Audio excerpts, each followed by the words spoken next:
169th regular meeting and public hearing of the Livonia City Planning Commission. I wish to inform all interested persons in the audience that for petitions on tonight's agenda, which involve a question of zoning, the Planning Commission will make a recommendation to the City Council, and the City Council, after holding their own public hearing, will make the final determination as to whether a petition is approved or denied. The Planning Commission holds the only public hearing on requests for preliminary plats and/or vacating petitions. The Commission's recommendation is forwarded to the City Council for the final determination as to whether the petition is accepted or rejected. If a petition requesting a waiver of use or a site plan is denied tonight, the petitioner will have 10 days in which to appeal the decision in writing to the City Council. Resolutions adopted by the City Planning Commission will become effective 7 days after the date of adoption. Our Planning Commission and professional staff have reviewed each of these petitions upon their filing. The staff has furnished the Commission with both approving and denying resolutions, which the Commission may or may not use depending on the outcome of the proceedings tonight. If our secretary is ready, please call the roll. Mrs. Smiley. Present. Mrs. McHugh. Present. Mr. Bonjero. Here. Mr. Long. Is absent. Mr. Ventura. Is present. Caremagno is here. Chairman Wilshaw. Is here.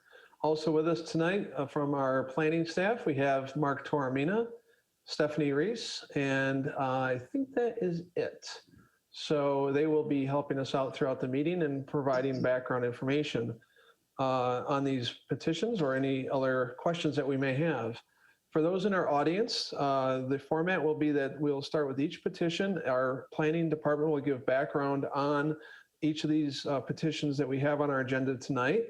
We'll then ask that the petitioner please use the raise hand feature after that, and we will have an opportunity for the petitioner to speak on the petition and give any additional information, answer questions. And then, of course, anyone else in the audience who wishes to speak for or against these petitions will also have an opportunity to raise their hand and speak to the petition. So that is how the format will go. It's fairly straightforward, and we'll prompt you along as we go through the meeting. So with that, we will dive into our public hearing section of our agenda, item number 1. Petition 2021-04-01-02, submitted by Crosswind, pursuant to section 23.01 of the City of Livonia zoning ordinance number 543 as amended, requesting to rezone the properties at 37711, 37631, and 37601 Plymouth Road, located on the south side of Plymouth Road between Newburgh and Jarvis Avenue in the southeast quarter of section 2030, from C1 local business to RC condominium residential.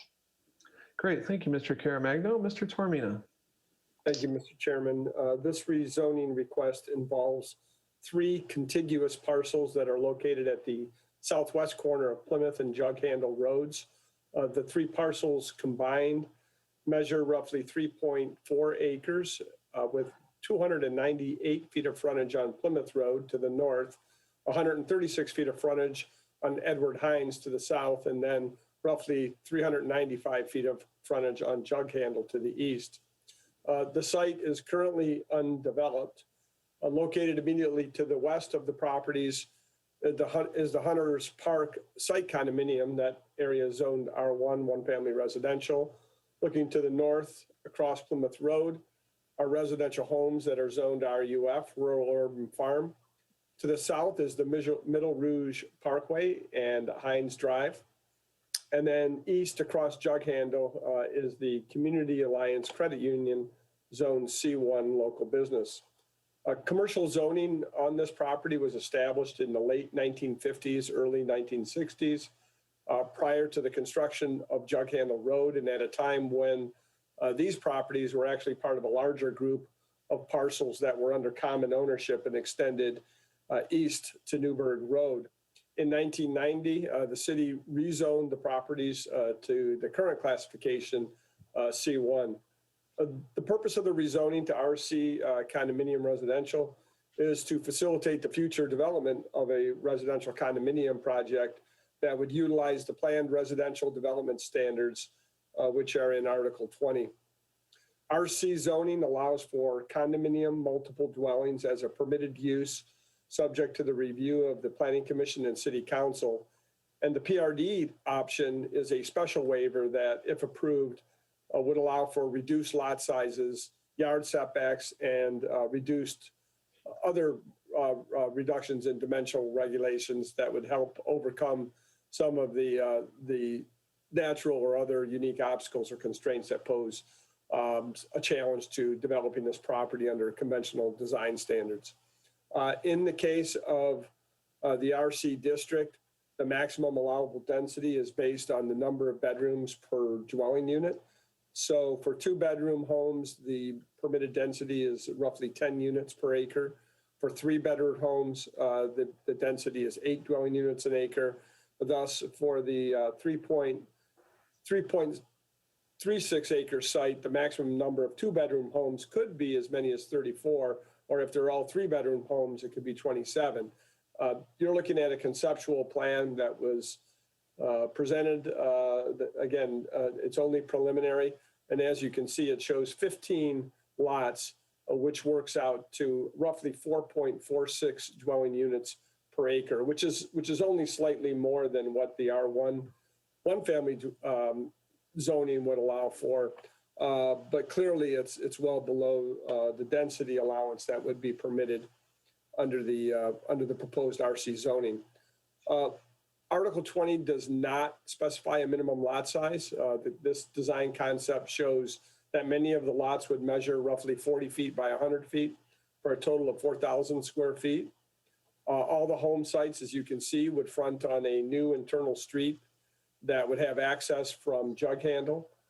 This street would extend roughly 150 feet west from Jug Handle and then turn north, extending another 280 feet where it would end in a T turnaround just south of Plymouth Road.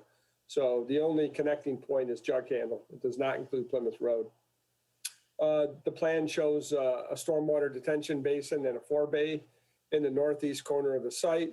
There's a berm along the west side of the property where the site lies adjacent to Hunters Park.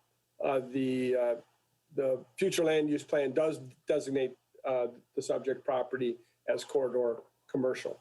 Thank you. Thank you, Mr. Taormina. And we'll give you 1 second to get the correspondence on this item. Thank you. Apologize for not having that ready. Okay. And in this particular case, the reason is because I don't have the file.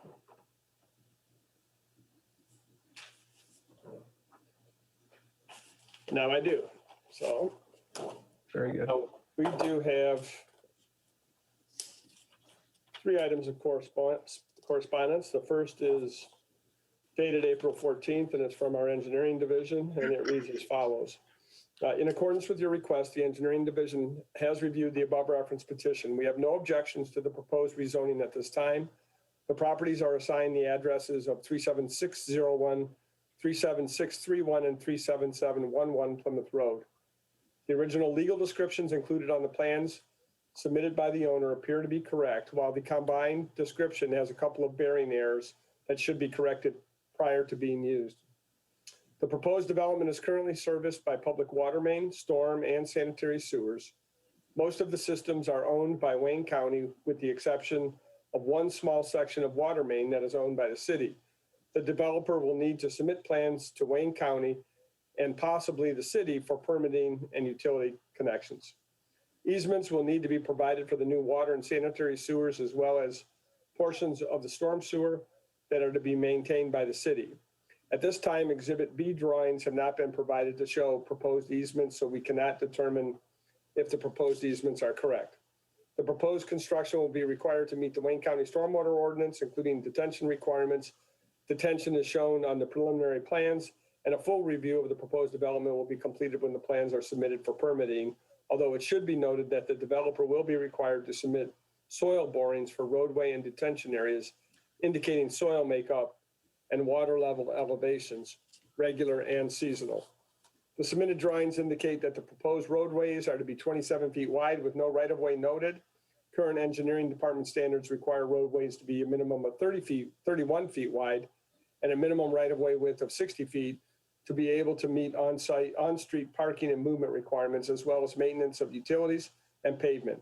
Unless changed to meet current standards, we will assume that the proposed roadways are to be privately owned. That letter is signed by David Lear, Assistant City Engineer. Next, we have a letter dated April 8th from the Department of Finance indicating that they have no objections to the proposal. That letter is signed by Connie Cumpula, Chief Accountant, and a similar letter of no objection coming from the Office of the Treasurer dated April 16th and signed by Linda Shield. Thank you. All right, thank you, Mr. Toromina. Do we have any questions from any of the commissioners for Mr. Toromina?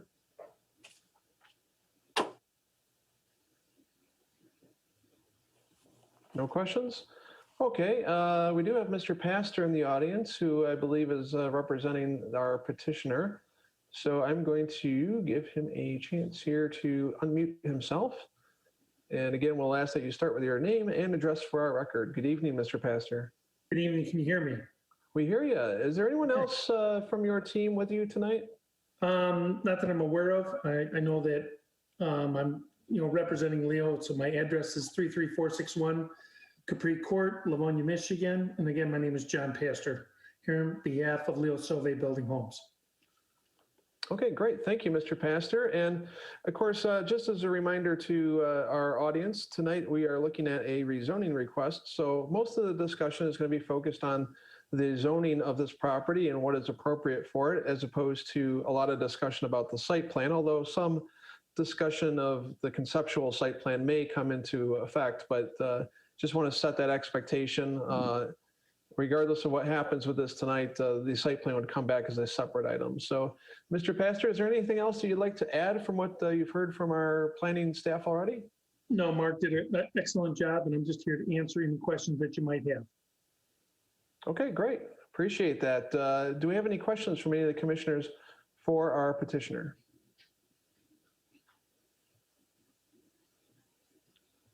Mr. Chairman. Mr. Ventura.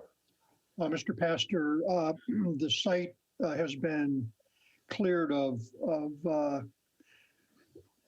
scrub vegetation, but there are a lot of big trees remaining on the site. Is the developer's intention to try and preserve the existing large trees? It is our intent to save any and all trees that we can, except for if they're in the building envelope or driveways or storm sewer and water areas. And I guess I have two additional questions that bear kind of on the preliminary plan that you presented. In our notes, we have a note that says that another design option that you were considering is duplex units on this site. Where are you on that question?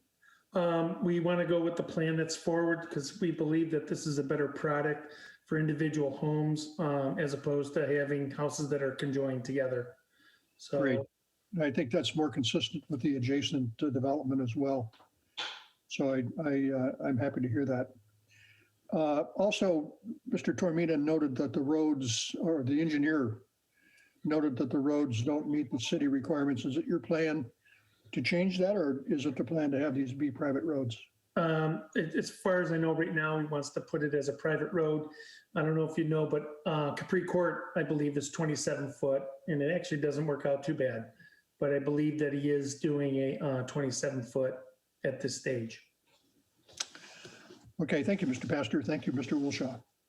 Thank you, Mr. Ventura. Any other questions for our petitioner? Mr. Chairman, Mr. Caramagno. my question's more for Mark. I should have asked it earlier, but didn't. Mark, this property's been C1. You said for how long? It got changed to when? From all indication, it's been C1 since the late 1950s. C2, excuse me, was the original zoning.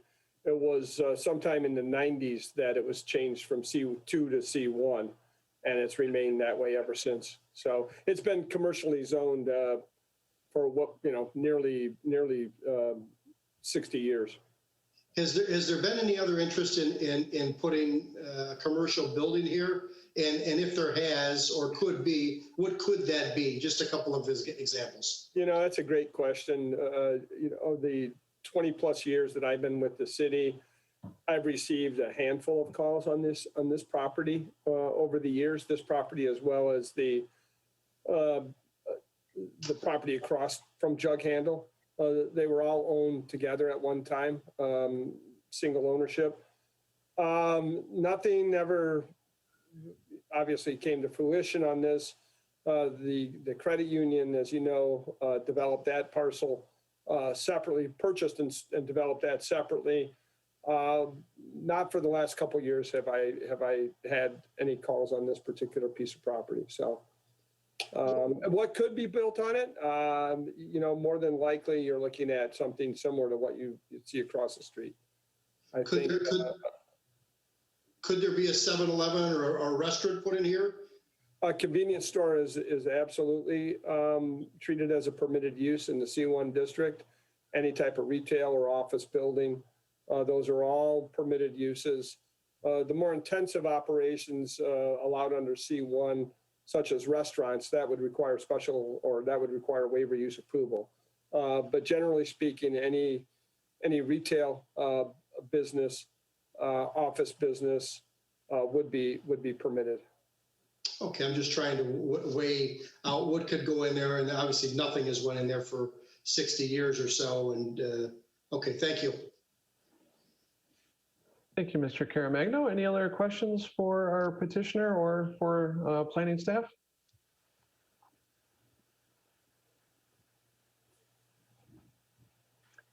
If there's no other questions at this time, I will go to the audience to see if there's anyone in our audience wishing to speak for or against this rezoning petition.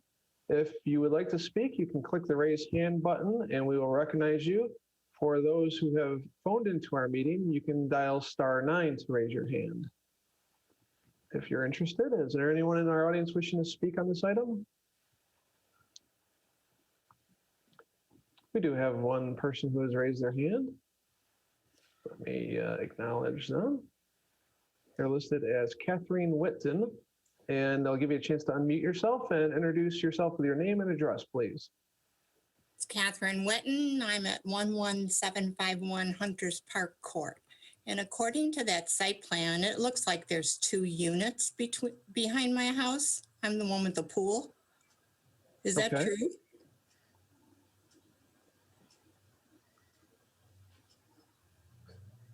Go ahead with your comment or question. Oh, you did? Okay. When I was looking at the site plan, it appears to me that there's 2 units behind my house. Is that true? Well, this is a conceptual plan of how the property may be laid out. We're just talking about zoning tonight, but what the petitioner has done to facilitate the zoning request is given us a conceptual plan of how the property may be laid out. It's certainly possible that this may change, and this will come back to us for final review and approval at a later date of the exact layout of this development. So right now it's possible that this could be laid out this way. Okay. So when you speak of a berm, is it going to be right on basically the lot line, or are you going to give us a bit more room? We can ask the petitioner that when we go back to him after we've heard all the other questions or comments from any of the audience members and find out exactly where that berm is going to be. Okay. Okay. Is there any other comments or questions you wanted to make, Ms. Whitten? No, so are they going to go, looks like it's going all the way down Hines Drive. Is that true? It's going to use as much of the property as possible, I'm sure, within the boundaries of the actual parcel. And you can see those indicated by those yellow lines on this map. Yeah. And you can see my house with the pool. You're in the lower left or lower right corner. That's me. Yeah. Okay. So, okay. I'll let somebody else ask questions now. It's just concerning to us. We put a lot of money in our homes. Certainly, I understand. Well, let's see if anyone else has any questions or comments, and then we'll get your question answered from our petitioner afterward. Is that okay? That's fine, thank you. All right, great. Thank you, Ms. Witten. Is there anyone else in our audience wishing to speak for or against this petition? If so, you can click raise hand. And of course, the folks who have phoned into our meeting would dial *9 for that. I don't see anyone else raising their hand at this time. Mr. Pastor, would you like to explain how you think the berm would work along the west property line of this development? Right, if you can see those lines that are going, across the back of the west property line, the berm is going to start at the property line, then we come up towards our property as much as we can do to create a big enough berm so that, it kind of shields. And that's where we're working on a landscape plan for when we get further down the petition to actually show the landscaping that we're going to be putting on there with the trees and the trees and bushes that we're going to have on there. And remember one thing, these houses here are going to be anywhere from $400,000 to $500,000 approximately is what the price range is going to be. So I think she's going to be at least happy with the values of the homes and keeping her values up as well. Okay, and I know it's still very preliminary, but do you have, so you're going to have some additional landscaping you anticipate putting on the berm. Do you have a Yeah. feel for how high that berm would be as well? I'm not sure exactly because they haven't done it, but as high as we possibly can. It's going to be anywhere from 3 to 6 because you can't go much higher. I don't think the engineering will let us go any higher than 6, but it's at least 3 foot. Okay, and then you would have landscaping on top. Yes, and that's where the trees will help shield off the two residents. Okay, all right, great. Well, that hopefully answers that question. Is there any other comments that you would like to make, Mr. Pastor, in regard to this petition? No, sir, I'm just here to answer any questions and hopefully getting their approval and moving forward to, a better site plan with landscaping and, looking forward to going to the next step. Sure. We want to make it clear that we'll dive into all those details at the next step of this process. Right now, we're focused on the RC, the C1 to RC zoning that we have before us. Is there any other questions or comments from any of our commissioners on this petition?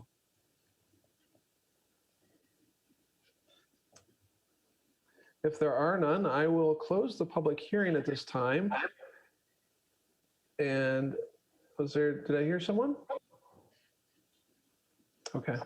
I'll close the public hearing and I will ask for a motion. Mr. Chair, Mrs. McHugh. I'd like to offer an approving resolution to rezone the properties at 37711, 37631, and 37601 Plymouth Road from C1 local business to RC condominium residential is hereby approved, subject to city council approval for the following reasons. Number one, that the proposed change of zoning is compatible to and in harmony with the surrounding land uses and zoning districts in the area. Number two, that the proposed change of zoning is consistent with the developing character of the area. Number three, that the proposed change of zoning represents a reasonable and logical zoning plan for the subject property, which adheres to the principles of sound land use planning. Number four, that the proposed change of zoning will allow the development of a residential condominium project that can be integrated within the surrounding land uses. And number five, that the proposed zoning and use is consistent with the purposes, goals, and objectives of the zoning ordinance, which seek to ensure compatibility and appropriateness of uses so as to enhance property values and to create and promote a more favorable environment for neighborhood use and enjoyment. Okay, is there support for that motion? Support. All right, we have a motion to approve made by Mrs. McHugh, supported by Mr. Bonjero. Is there any discussion on the motion that's on the floor? If there's no discussion, then I'll ask that the secretary please call the roll on the motion to approve this rezoning. Ms. McHugh. Aye. Mr. Bonjero. Aye.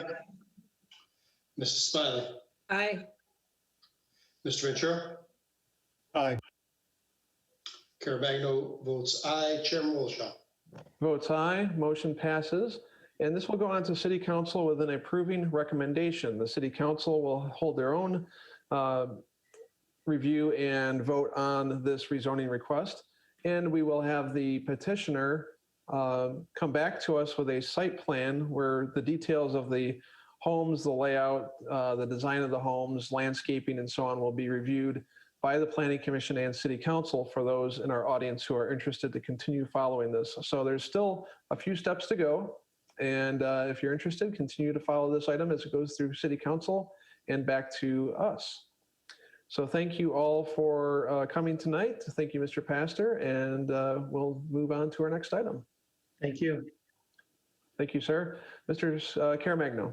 Our next item is petition 2021-03-02-06, submitted by Tissio Architect, Inc., requesting approval of all plans required by sections 11.03N, 18.47, 18.48 of the City of Livonia zoning ordinance, number 543 is amended, in connection with a proposal to construct a standalone building with drive-through facilities and add drive-up window facilities to the southern end unit of the shopping center at 19043 through 19053 Little Belt Road and 29475 through 29493 7 Mile Road, located on the west side of Middle Belt Road between Clarita and 7 Mile Road in the northeast quarter of Section 11.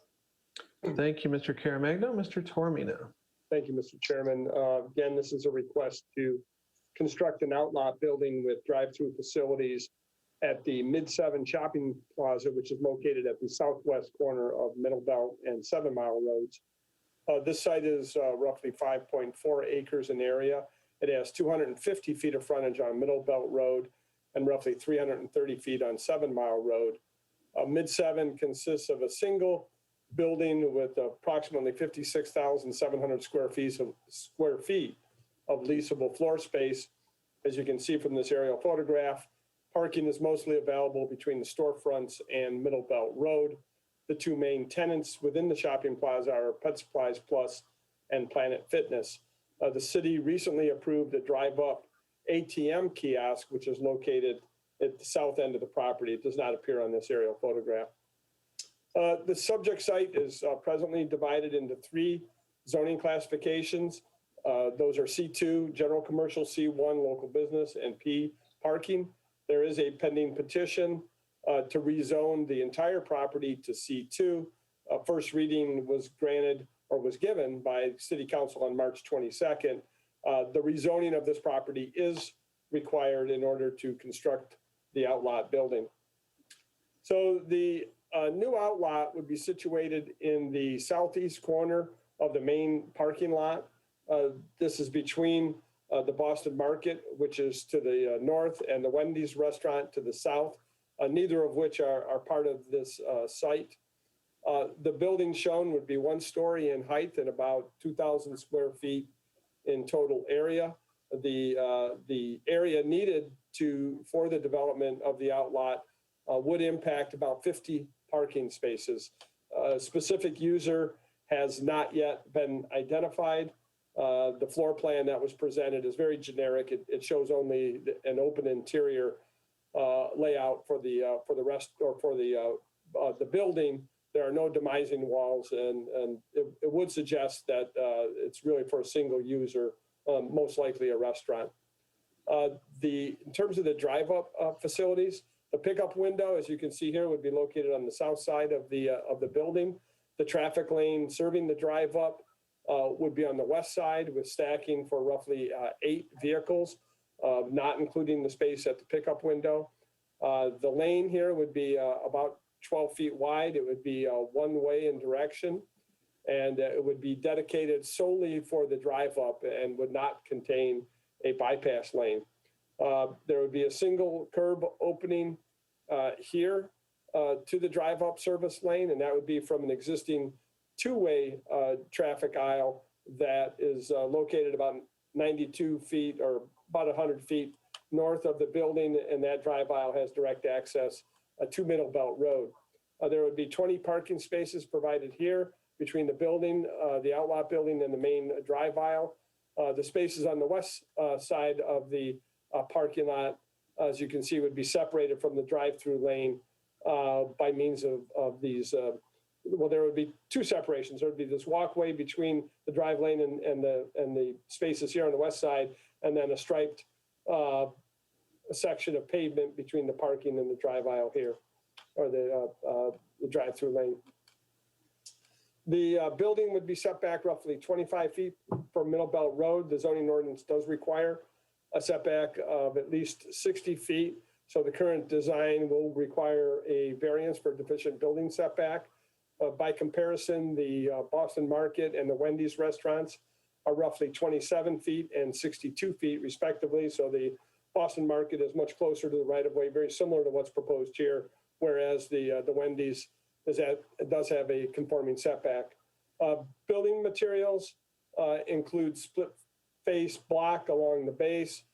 There would be brick, some stone, as well as ephes, and really intended to match the design of the shopping center. As you can see, there would be a flat roof. The overall height of the building is roughly 24 feet, 6 inches. We do not have information relative to the rooftop mechanical equipment and how the units would be screened. Plan does not show a dedicated dumpster adjacent to the outlot building. Instead, it would rely on a dumpster located here at the southwest corner of the site.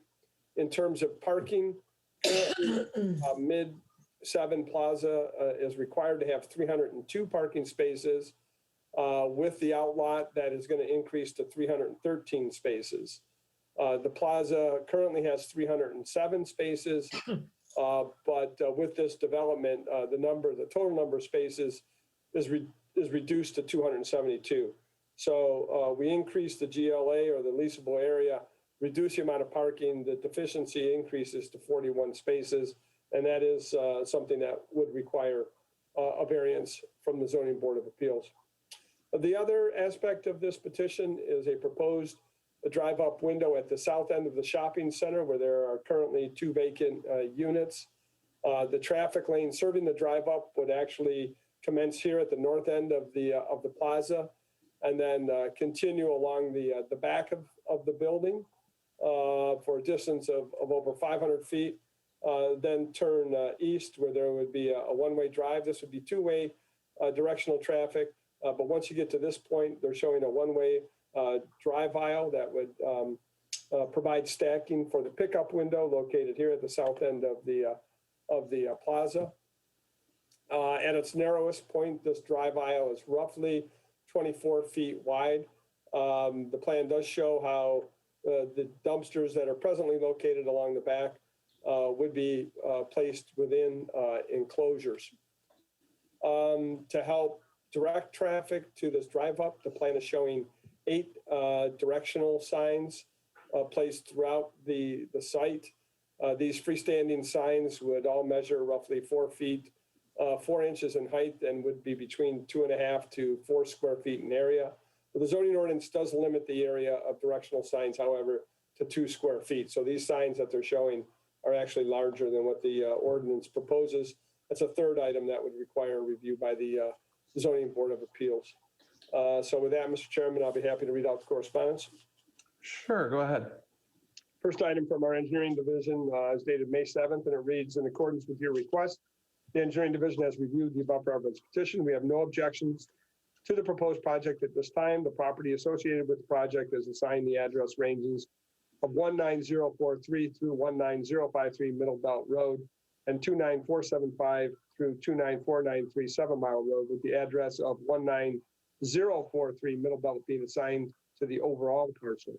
The legal descriptions included on the plan submitted by the owner appears to be correct, to correctly describe the property. The proposed development is currently serviced by public water mains, storm, and sanitary sewers. The submitted drawings do not indicate any information regarding the proposed utility service locations, so we are unable to comment on impacts to the existing systems at this time. We will perform a full review of the utilities once full engineering drawings are submitted to this department for permitting. Should the owner wish to construct the outlot building as shown on the drawings, they should contact this office to discuss new service connections and stormwater requirements. The sanitary sewer and water main located on the parcel is privately owned and is not able to service the proposed outlot. Also, any proposed construction will be required to meet the Wayne County Stormwater Ordinance, including detention requirements. Please note that any work within the Middle Belt Road right-of-way, including the excavation for service connections, will require permits through the Wayne County Department of Public Services. That letter is signed by David Lear, Assistant City Engineer. Next is a letter of no objection coming from the Livonia Fire and Rescue dated April 22nd and signed by Greg Thomas, Fire Marshal. We have another letter of no objection coming from the Division of Police Traffic Bureau dated April 21st and signed by Scott Shapansky, Sergeant. Next is a letter from the Inspection Department dated May 11th that reads, pursuant to your request, the above referenced petition has been reviewed. Number one, a variance from the Zoning Board of Appeals would be required for the excess number of signs. Two, a variance from the Zoning Board of Appeals would be required for the deficient number of parking spaces. Three, a variance from the Zoning Board of Appeals would be required for the deficient setback of the outlot building. And four, all parking spaces shall be 10 feet by 20 feet and double striped. That letter is signed by Jerome Hanna, Director of Inspection. Next is a letter from our Finance Department that reads, I have reviewed the addresses connected with the above noted petition. The following water bill charges are due to the City of Livonia. 19049 Middle Belt, past due $123.41. 29475 7 Mile Road, due May 10th, $68.34. 29477 7 Mile Road, due 5/10/21 in the amount of $30.92. Total due to the City of Livonia is $222.67. That letter is signed by Connie Cumpula, Chief Accountant. And lastly, we have a letter of no objection dated April 26th from the Office of the Treasurer and signed by Linda Shield. Thank you.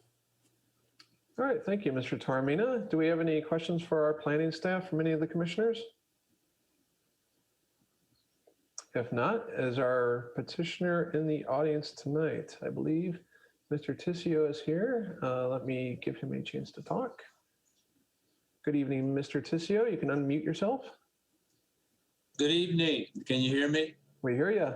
Thank you. Hope everybody's doing well. Same to you. I wanted to address a couple of things.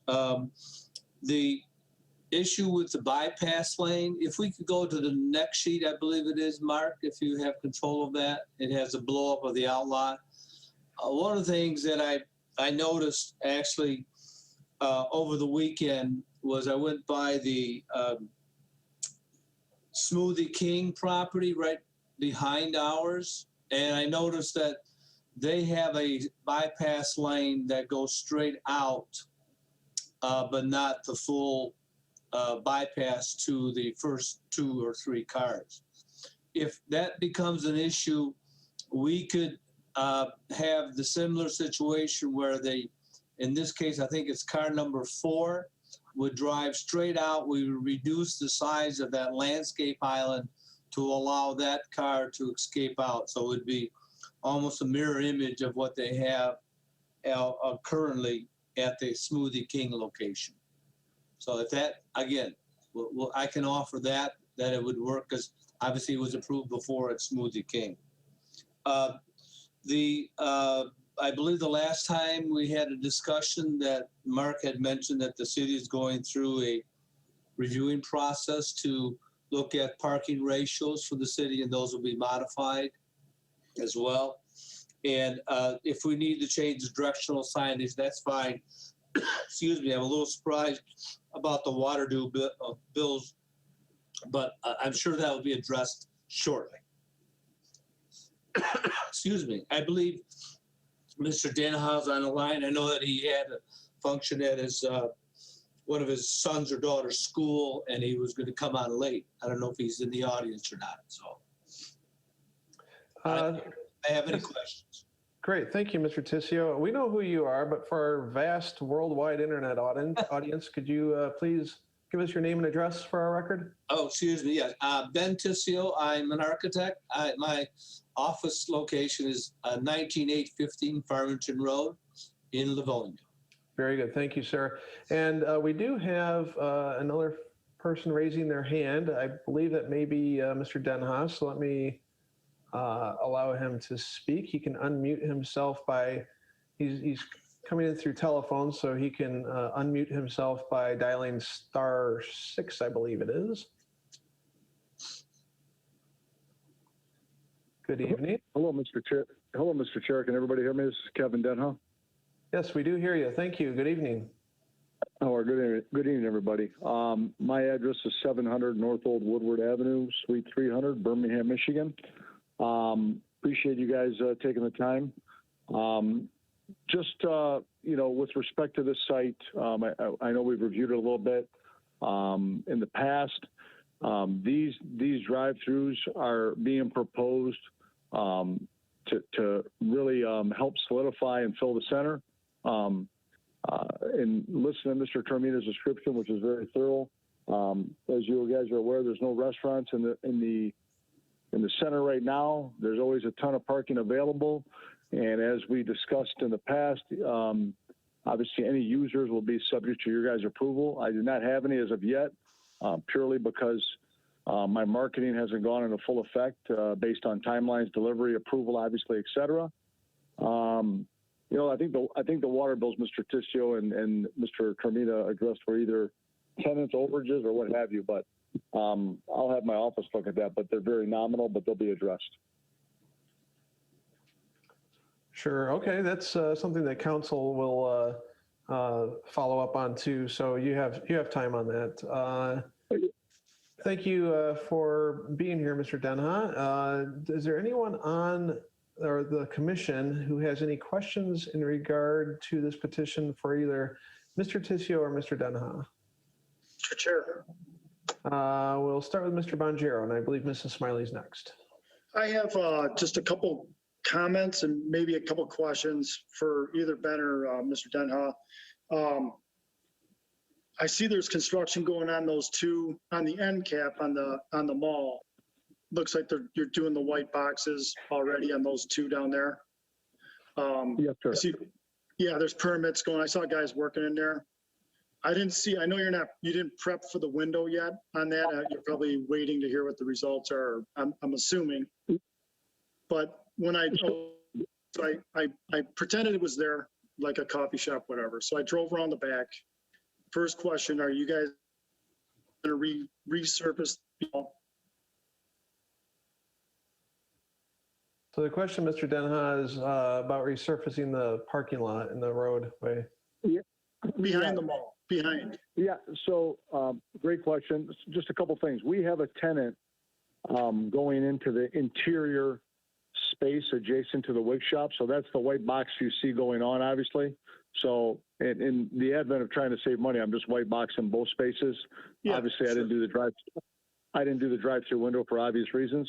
With respect to the back, yes, there's a complete plan, as you guys saw, putting dumpster enclosures, cleaning up the whole back area, including resurfacing the lot. There's that little area that sits between my property and the LA Fitness retaining wall, which belongs to the adjacent property owner. We are going to clean up itself and add asphalt to that. But yes, that whole area will be lighted. New dumpster enclosures. I think, Ben, what is it, 6, 7 of them? And I think, for memory serves me. But yes, it will be all cleaned up. And additionally, the dumpsters that sit right behind Pet Supplies Plus that we pointed out on a formal meeting last week will be moved into dumpster enclosures. Okay, and forgive me, I wasn't at the study meeting last week, so if I'm asking no worries. Things you talked about, No I worries. apologize. Okay. No, not at all. So the outlot, the drive-through out there, I think that's a pretty good deal. On the end cap with the drive-through, there's a couple things. When you come up to the window, let's just say there's a drive-through there.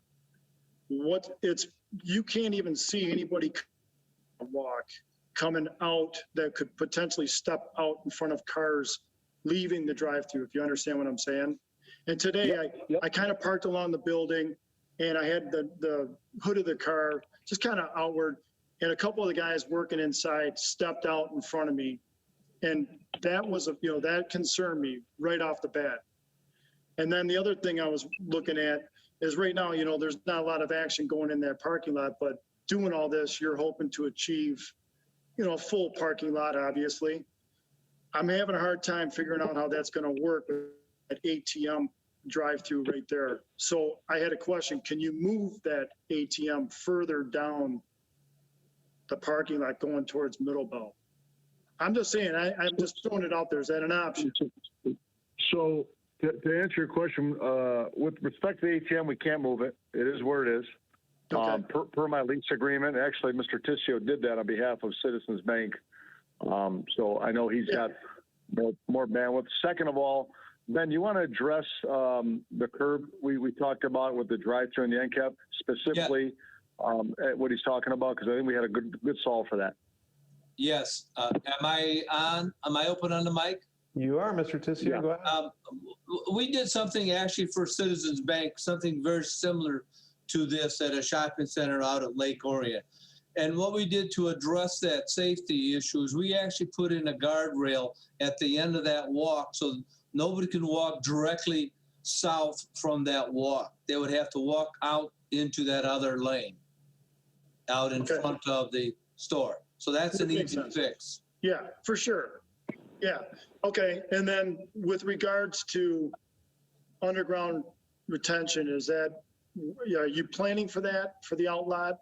I don't believe that this size of an outlot, I think it's just under a half acre, does not require retention.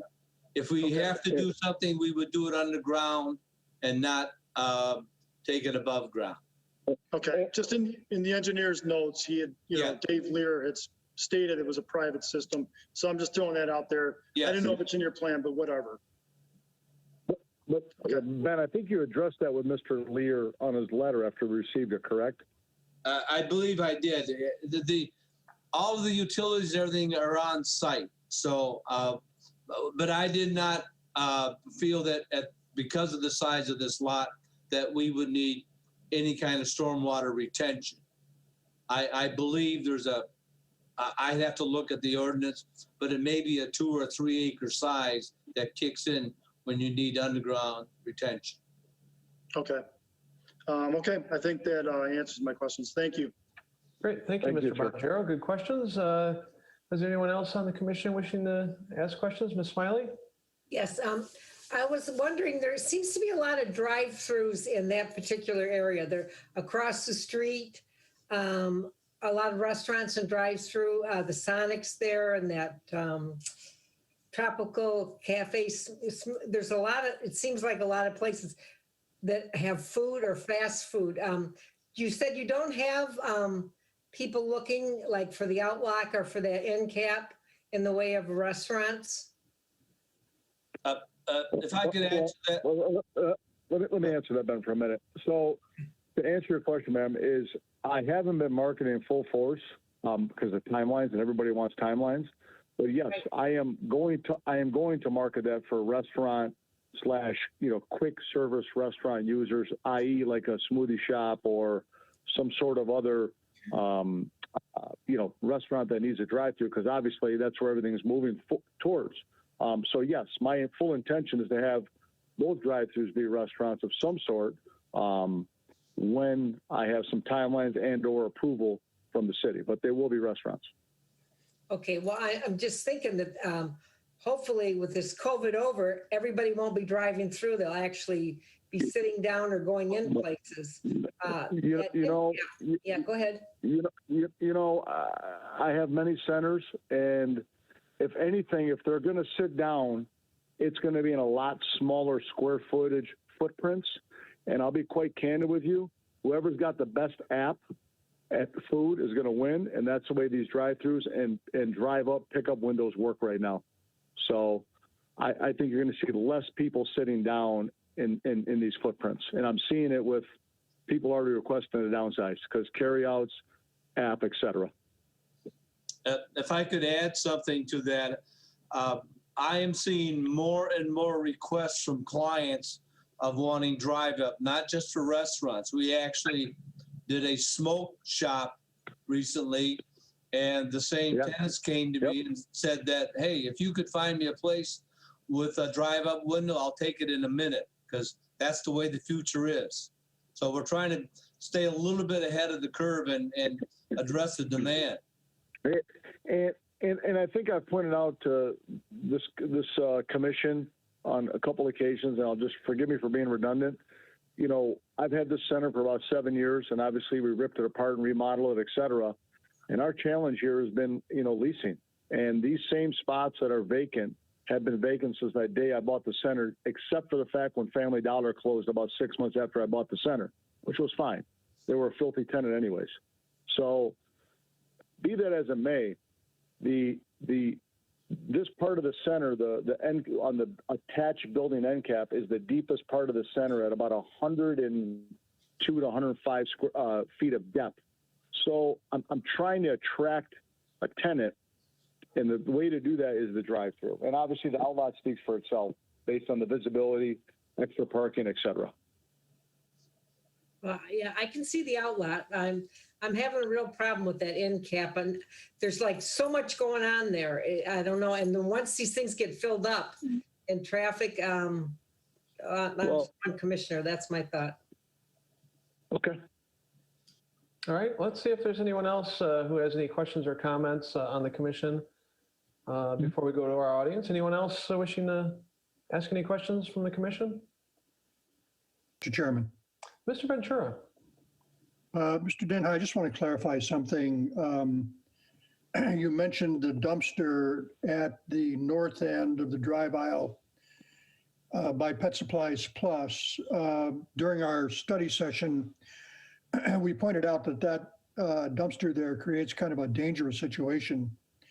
When the Pet Supplies Plus are receiving stock, they use a high-low that can't be seen when it's pulling out from the store into the drive aisle. And it was noted that that would be relocated.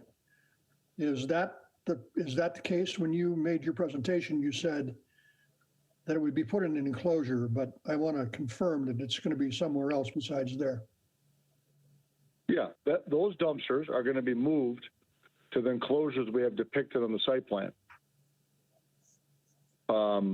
And they are, Ben, they're kind of towards the middle, correct? Forgive me, I'm Yes, on my phone. the dumpsters are numbered, and let me see if I can pull up my drawing and give you a dumpster number. Mr. Toromina can scroll down there a little Yeah, bit. you know, probably you're looking at dumpsters 1, 2, and 3 would service the northern part of the shopping center.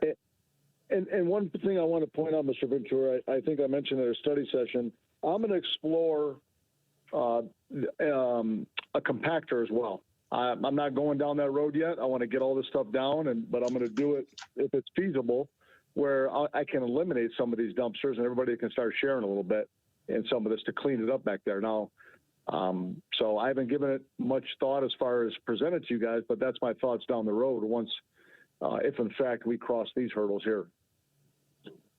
Great, that makes it pretty clear. And the last question I have is, I guess for either of you, how is the drive aisle defined?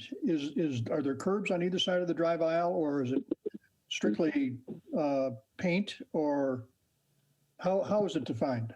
Which drive aisles? The drive aisle on the outlet, Ben. It is defined on the west side with a concrete curb, and the right side, there's some striping up to the building line. Thank you. Thank you, Mr. Ventura. Great. Any other questions for our petitioner? Mr. Chair, Mr. Caramagno. I want to mention, I share the same concerns that Carol has with the drive-through on the end cap, specifically because we really don't know the activity at either the outbuilding or the end cap. There certainly is a lot of activity.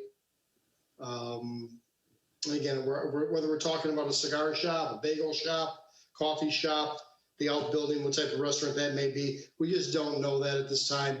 And you've got 3 drive-through activities on a relatively small piece of this property. When you add the banking kiosk, in both of these drive-through facilities. So I've got some concern with that as well. Just want you to be aware, that's all. All right. Thank you for the comment. Any other questions, comments from any of our commissioners? You know, can I just point out something, Mr. Chair? Sure, Mr. Denha, go ahead. Thank you, sir. You know, with respect to your concerns, I'll be very brief. You know, this part of the center, you know, it can, my current tenants of bulk food, and I got a chiropractor, these are small users. The least intense part of the center is the parts I'm proposing, the 2 additional drive-throughs.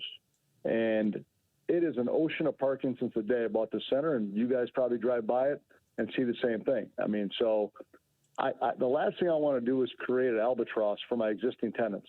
But if I had 2 or 3 sit-down restaurants and this and that, I would never even propose this. But the advent of these drive-throughs is a key success to this center. And I think we've addressed the safety concerns, and we'll continue to do so. I just wanted to echo that. All right, thank you, sir. Is there any other questions or comments from any of the commissioners? If not, I'm going to ask if there's anyone in the audience wishing to speak for or against this petition. If so, you can click raise hand. There's no one in our audience wishing to speak on this petition. I'll go to Mr. Denha and see if you have any other comments you'd like to make before we close our public hearing. I'll just say, number one, I appreciate your guys' questions. I appreciate you guys looking at this. And I'm looking for collaboration with the city to help on this with respect to my petitions for the longevity and success of the center. You know, we put our money where our mouth is with respect to remodeling the center. And this is just a function of attracting and filling up the center. And we're willing to spend money to do so in a safe and manner. And with respect to the users, you guys are going to approve those down the line when in fact I get them. And I appreciate the thoughts of looking at it. All right, thank you, Mr. Denha. Mr. Tissio, anything else that you would like to say on this petition before we go to the motion? No, I'm fine. Thank you, sir. All right, thank you, Mr. Tissio. Anyone else on the commission with any questions? If not, I will close the public hearing and a motion would be in order.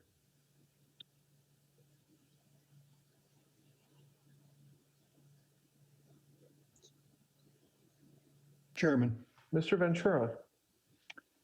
I'll offer an approving resolution that the request to construct a freestanding outlot building with drive-through facilities and add a drive-up window to the south end of the existing shopping center at 19043 through 19053 Middlebelt Road and 29475 through 29493 7 Mile Road is hereby approved, subject to City Council approval and the following conditions.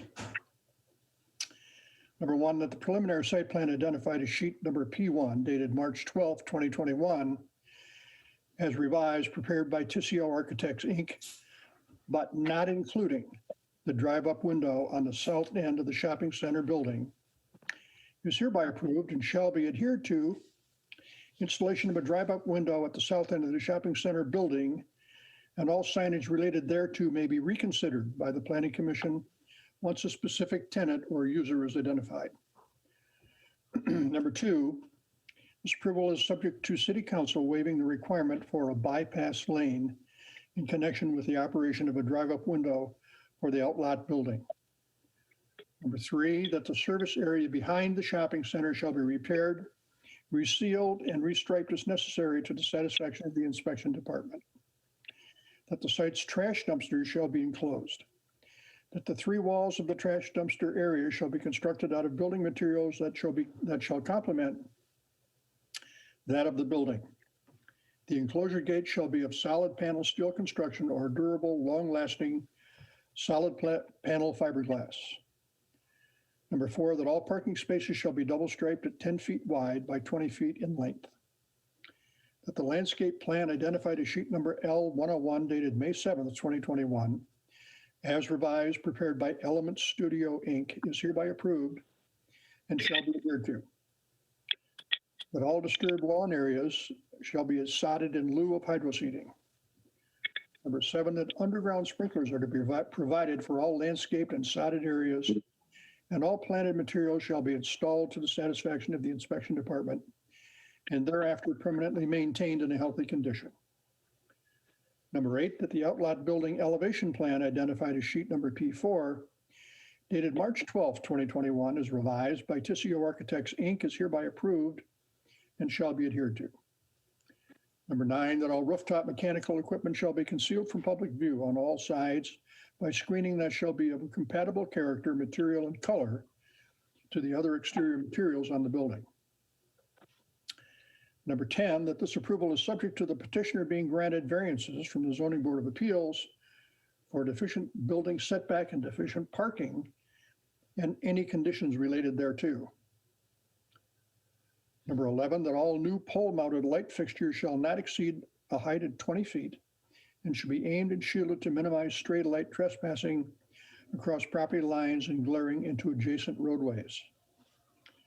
Number 12, that only conforming wall signage is approved with this petition, and any additional signage shall be separately submitted for review and approval by the Zoning Board of Appeals. Number 13, that no LED light band or exposed neon shall be permitted on this site, including but not limited to the building or around the windows. Number 14, that unless approved by the proper local authority, any type of exterior advertising, such as promotional flags, streamers, or sponsored vehicles designed to attract the attention of passing motorists, shall be prohibited.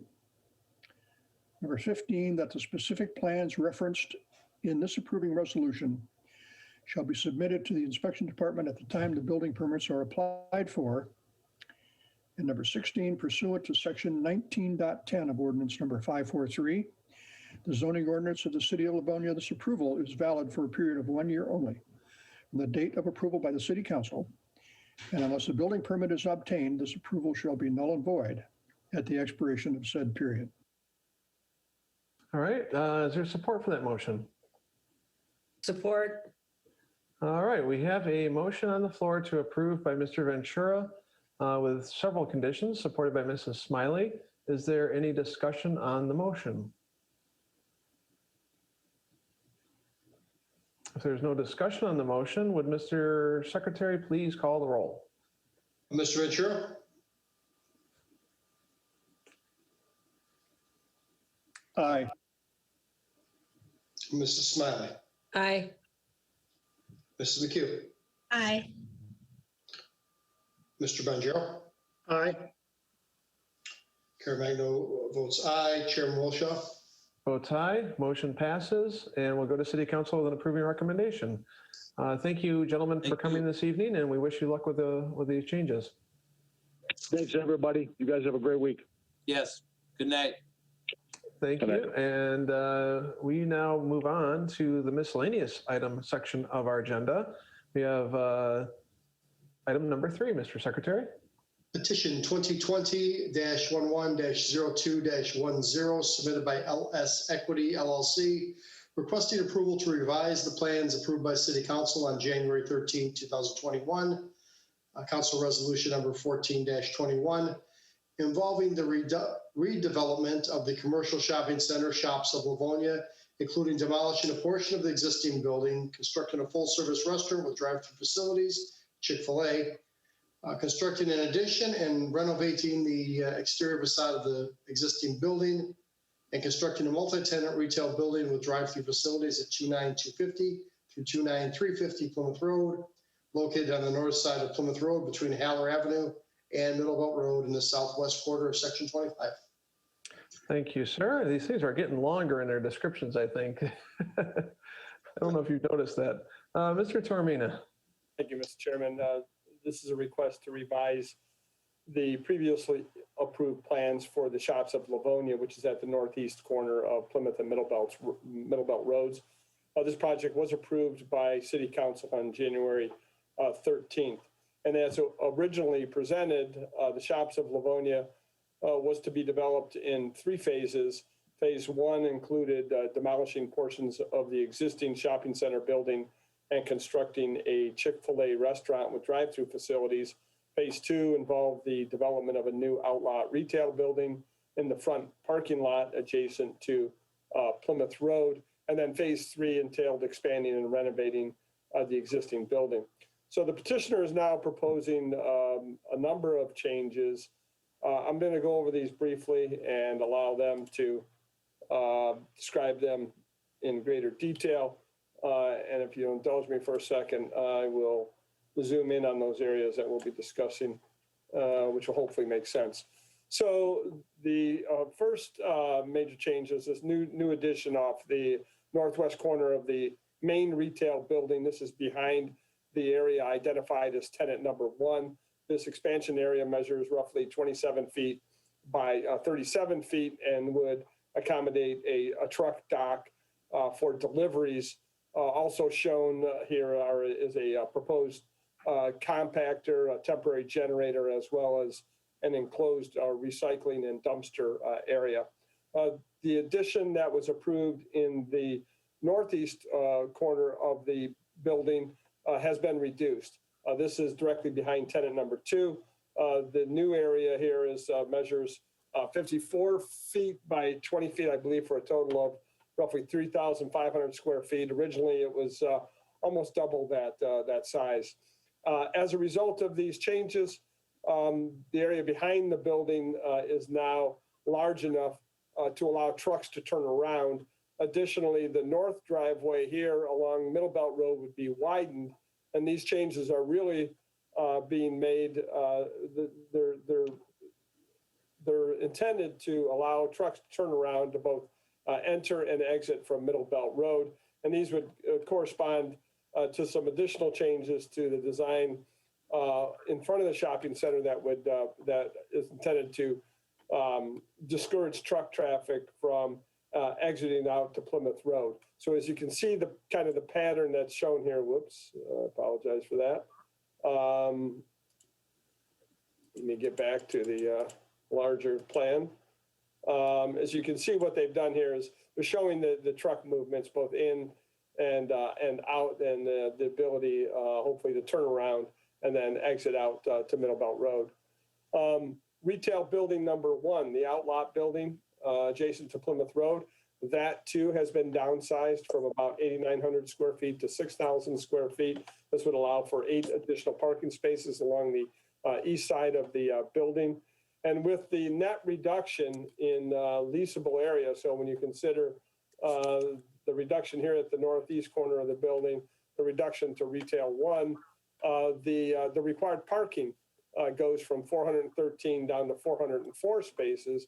However, the available parking on the site is also being reduced from 397 to 354. So this increases the overall deficiency slightly by about 16, from 16 spaces to 50 spaces. So that is something that's going to require approval by the Zoning Board of Appeals. I do not believe the Zoning Board has even acted on this petition yet. I'm not aware of that. Looking at the Chick-Fil-A restaurant. So the Chick-Fil-A, the canopy over the pickup window, and in this plan, it's very difficult to see, but the canopy over the pickup window on the west side of the building facing Middle Belt would be enlarged in order to cover both of the drive-up lanes.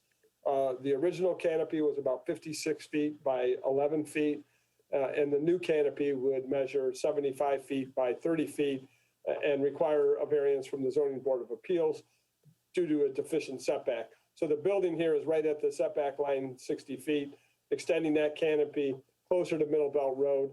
That would impact the required yard and would require ZBA approval. In addition, second canopy is shown over the menu ordering area. This is a freestanding canopy. That canopy would measure 27 feet by 55 feet and would also extend across both of the service lanes here. That, however, does not impact any setbacks. To accommodate the new canopies, the striping of the drive-through lanes would be modified. They'd actually be reduced slightly from 12 feet down to 11 feet. Still in compliance with the ordinance. The plan also shows 2 monument signs. Previously, these were not shown on the plan, but they would be allowed two monument signs not to exceed a height of 8 feet and 40 square feet in area. The bypass lane adjacent to the Chick-fil-A pickup window has been widened slightly to accommodate the support posts for the enlarged canopy. So you can see this, how the lane here tapers slightly to accommodate that canopy. That would result in all new landscaping, and that actually is something that we recommended with the original plan. They are proposing a completely new landscaping along the right-of-way of Middle Belt Road. And then finally, the development, as we understand it, would no longer be developed in phases. All construction is anticipated to be completed as a single phase. And with that, Mr. Chairman, I can answer any questions you may have. There is no additional correspondence regarding this item. All right, thank you, Mr. Toromina. And Mr. Secretary, if you could reflect in our minutes that Mr. Long has joined the meeting at 8:10 p.m. So we'll have that noted in our minutes. And is there any questions of any of our, from any of our commissioners for Mr. Toromina? Mr. Chair. Mr. Caremagno. Mark, with the bypass lane on the drawing here, what's in place to protect them poles from being hit by a car that's driving around the bypass lane? Is there a bollard around it? Are they sturdy enough to take a strike from a car or vehicle? Is there anything, or is there a curb or anything around them?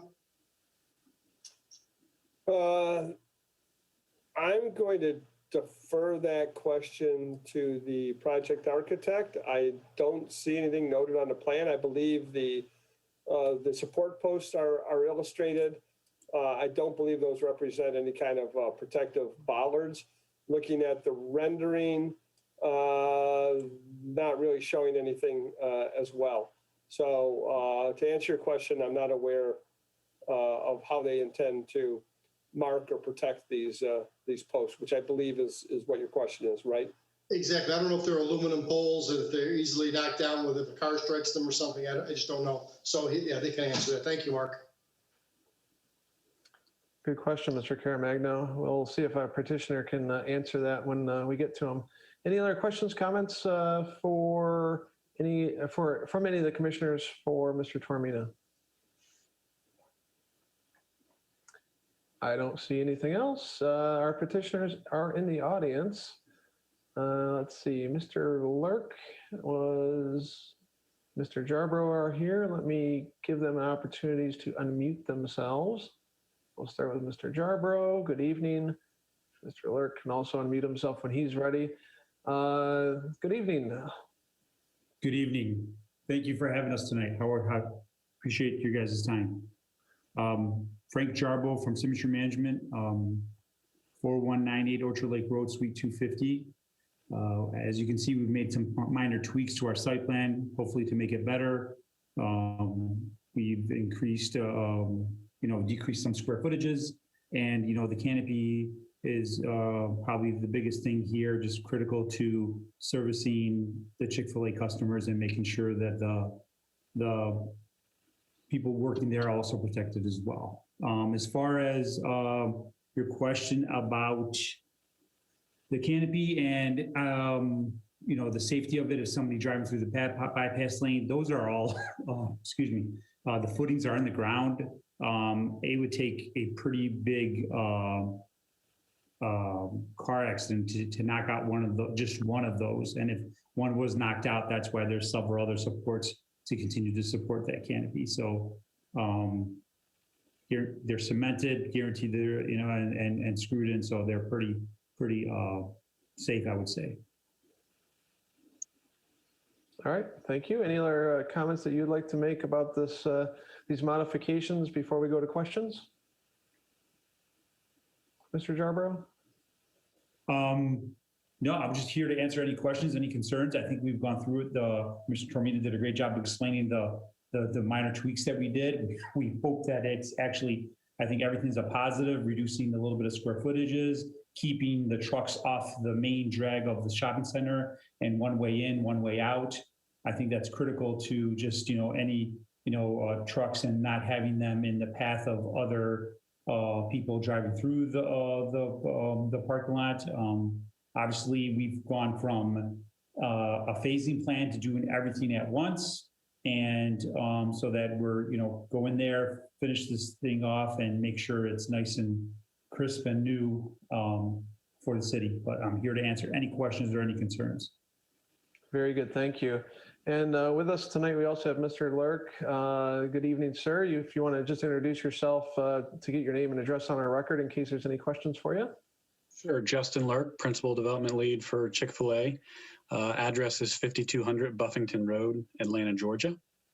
And as well, thought the presentation was great. I did want to answer the question regarding the protection for the canopy, and I think it's typically we would have a bollard to protect the post, even though we've got, as Mr. Jarbo mentioned, we've got foundations for all of those outside posts, but we would still propose one bollard in the line of those posts just to protect the integrity of the canopy. So that can be an easy add to the plan, and we can work with the architect and engineer to get that added. But I wanted to address that. I thought it was a good comment. Okay, great. That's a wonderful comment, and we appreciate your response. All right, is there anybody on the commission with any questions for our petitioners tonight? Mr. Chair, Mr. Bonjero. for the petitioner, there was one concern I had there today, and I discussed it with Mark earlier. The privacy walls, yeah, right here. You're looking at that. Obviously, it looks like DTE or someone took that down because there's a large spool, like with a wire at one time. So that fence was a concern to me. I'm sure for that. But the bigger concern was this wall here. If you can see, it looks like it's all precast concrete and it's held together with these steel channels. And pretty much the full length of that east line, it's all pulling apart. So I didn't know if you're a chance to inspect that and what your thoughts were about how you're going to maintain that, or are you going to replace it? I didn't know what your thoughts were on that. Thank you. Very good question. We have looked at that wall over and over again. We've had our guys, our masonry guys, to take a look at it, and our full intention is to not leave it in that condition. We will, if there's repairs that can be made to it, we'll repair the sections that can. The sections that cannot be repaired, we will replace. And we plan on finishing it off with a nice, good coat of paint to make it match the rest of the center or something aesthetically pleasing to the rest of the center. So it's definitely an eyesore. As you can see, the rest of the whole center is just an eyesore too as well. And that's, we wouldn't spend all this money on redeveloping the retail center itself and leaving something like this out there. But we definitely are going to. Sure you wouldn't. And I didn't think that you would. I didn't see it on the plan. It just it just noted it was an existing fence, and I just was making sure that you were aware of it, and B, the intent on just making sure, because it looks like it could just fall apart, and it's all solid concrete. So I appreciate that, and I'm satisfied. Absolutely, yeah, we will definitely address it. I promise you. Okay, thank you. Great comment and question there. Any other questions or comments from any of the commissioners? Mr. Chair, Mr. Caremagno.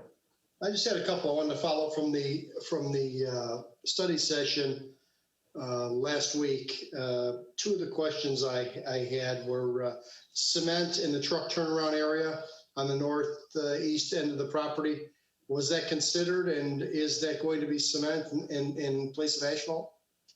So we have looked at that. That's with our engineers right now to see exactly what's back there and how that truck radius will impact it. I can tell you that I'm probably a fan of doing that. Those big trucks churning on something like that. We actually had a different site where we had similar situation where we had a lot of trucks coming in and out. and it was impacted the same way. And after a while, we cemented it. We weren't the ones that created it, but I've actually even seen this in other centers where the bigger trucks are the areas that do have cement. So that's definitely something that's on our radar again, that we're going to consider and see what our engineers think about doing something like that. I would think at the end of the day that probably cement would make sense. I know you have a sewer cap there, storm drain or something as well. And it's just, it's a recipe to just be tore up and be a problem. Again, like David said, when you're invested in that property and the fence, and I hate to see that pavement go to hell because of the truck traffic. No, I 100% agree with you. And even all of our stormwater, all of our anything that's out there that's we normally wrap it with a cement collar anyways. So I got to see exactly where some of that lies back there. So I mean, it would just probably make more sense just to cement it all anyway. So okay, thank you on that. The other question that I had was the Chick-fil-A trash enclosure. I'd mentioned that I know firsthand that those are very narrow and lend themselves to crowded positions, and between the grease trap and the two dumpsters, it's very tight. Is there any consideration to expanding that, making that more user-friendly? We could definitely take a look at that and expand that. But what I do want to say is that, and I don't think Chick-fil-A does this anymore anyways, a lot of the restaurants have gone away from the grease trap, where the old school, you go out there and you dump out the grease. They're basically having a truck come up and extracting the old grease and putting new grease right into their system. We've done it at a couple of our retail centers. For even Coney Island has done it now. They're moving more towards that. That's kind of archaic to have the grease disposal in the corral, but still, great point. We'll definitely take a look at it, and if it's able to expand, we'll expand it. Yeah, I know there's others in the area, in the Detroit area, that have that problem right now. So yeah, what I'm getting at is it creates a hardship, I think, for the employee that's going back there to load these containers, and it certainly creates a hardship for the folks that are dumping the containers. There's just no room to maneuver at all. So it's you're dealing with a big piece of equipment back there, and you're talking about a couple of inches on either side, and it promotes damage and just too tight of quarters. I agree with you. Totally agree. I did look into that further based on our call from last week. This is Justin Lurk with Chick-fil-A again, and out of our 4 open locations, 2 of them have the same design as you see here, which I would call our standard design, where the bays are next to each other and there's not a wall in between them. The other 2 are a sawtooth configuration. So the 2 bays are separated by a wall. So we had to kind of sawtooth them into a parking lot because of one-way traffic. And certainly there's a lot less room in a situation like that.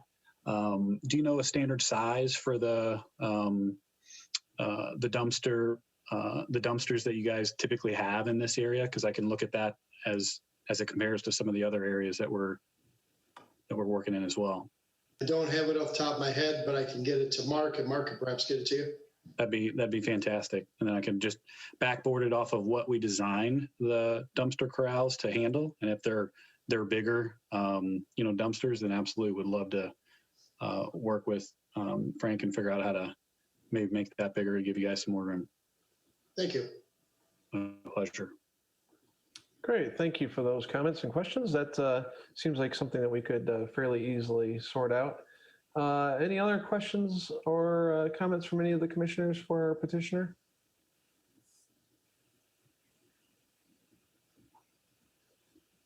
I don't see anyone else with any questions or comments on the commission. Is there anyone in the audience wishing to speak for or against this item? There are a couple other folks in our audience. If you would like to speak, you can click raise hand. If not, we will assume that there is no additional questions or comments. And I will then go back to our petitioner, Mr. Lurk and Mr. Jarborough, and see if there's any closing comments before we make our motions here. This is Frank Jarborough again. Thank you for your time. Greatly appreciate you working with us. Mark's been tremendous to work with. And we hope that the changes that we do have made actually enhance the site and make it more viable. And we're looking to, get started and on this. I know it's an eyesore for the city, and we want to get working on it as soon as possible to get this redevelopment underway, and looking forward to it. Sounds great. Thank you, Mr. Jarbo. Mr. Lurk, any closing comments that you would like to make? Yeah, as well. This has just been a good, fun process, and appreciate everybody's willingness to just kind of pitch in and help. And thank you for allowing us to come back and propose these changes. As Frank mentioned, hopefully they're seen as improvements to the center. Excellent. Thank you, gentlemen, for being here. Just stand by for one moment and we will go to our commission and see if there is a motion. Mr. Chairman, Mr. Long, I'd like to offer an approving resolution. go ahead.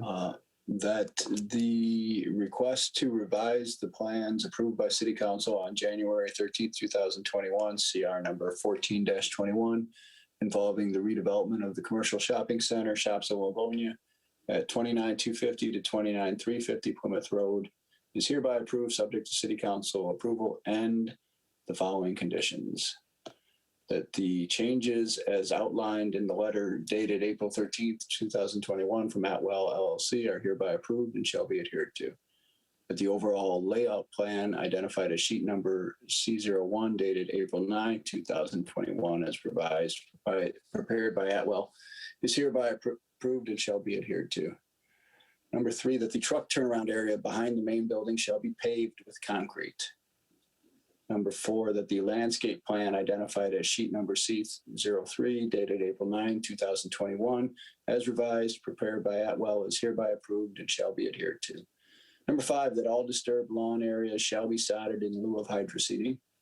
Number 6, that underground sprinklers are to be provided for all landscaped and sodded areas, and all planted materials shall be installed to the satisfaction of the inspection department and thereafter permanently maintained in a healthy condition. Number 7, that the exterior building elevation plans for the Chick-Fil-A restaurant identified as sheet number A-301 and X-900, both dated March 22nd, 2021, prepared by Chick-fil-A, are hereby approved and shall be adhered to. Number 8, that the retail 1 elevations plan identified as drawing number SD03 dated April 9, 2021 as revised, prepared by NORR, is hereby approved and shall be adhered to. That the retail 2 elevations plan identified as drawing number SD04 dated April 9, 2021 as revised, prepared by NORR, is hereby approved and shall be adhered to.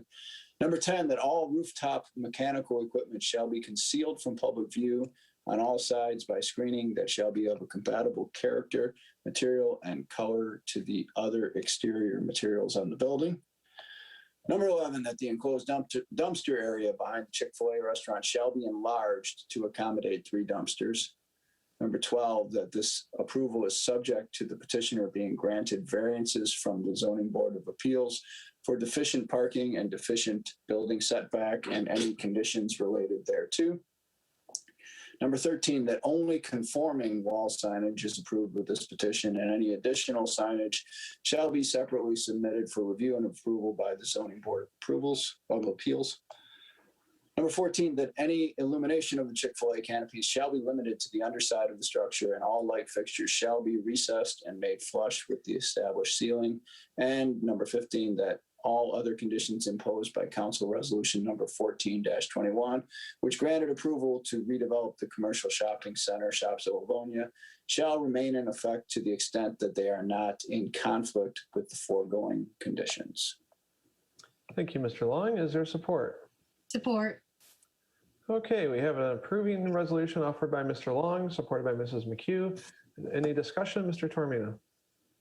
I'm wondering if the maker of the motion would like to consider an additional condition that addresses the concern raised by Commissioner Bonjero with the fence and the wall. And that is that those be repaired or replaced to the satisfaction of the inspection department. So moved. And Mrs. McHugh, you're okay? All right. Excellent. So we have a motion on the floor with the addition of the wall having to be repaired to the inspection department's satisfaction. Is there any questions or comments on the motion? Hearing none, if the secretary is ready, please call the roll. Mr. Long, Aye. Mrs. McHugh, Aye. Mrs. Smiley, Aye. Mr. Bonjero, Aye. Mr. Ventura. Aye. Caremagna votes aye. Chairman Wilshaw. Votes aye, motion passes, and we'll go to City Council and approving recommendation. Thank you, gentlemen, for coming this evening, and we wish you luck with these changes in your project still. Thank you so much. Appreciate it. Thanks for all your help. Thank you all. All right, great. Thank you for being here, and have a good night. That takes us to the last item on our agenda, Mr. Secretary. Yes, sir. That is the minutes of the 1,168th public hearing regular meeting held by the Planning Commission on April 27th, 2021. And I show all members were present at that meeting. Is there a motion to approve? I'll make that motion. Approve. Oh, everyone's jumping on that one. I have Mr. Caremagno and support by Mrs. Smiley. Is there, if there's no objection, I think we can safely show 7 to approve those minutes. I don't see anybody waving their arms or objecting, so if the secretary will reflect that, I think that we'll take care of that item, and that takes us to the end of our agenda. Is there any other business to come before the Planning Commission this evening? If not, a motion to adjourn would be in order. So moved. Moved by Mr. Ventura, supported by, Or we got, we'll go with Mrs. McHugh on that one, and give the preference to the ladies. And if there is no objection, I think we can safely show 7 on a motion to adjourn. And that will conclude our meeting this evening. I'd like to thank the Livonia television staff for their contribution to broadcasting this meeting tonight. And with no further business to come before the Planning Commission, we will adjourn this meeting tonight at 8:33 p.m. and wish our community of Livonia a good night, and everyone stay safe. Good night. sweet Bye-bye. night.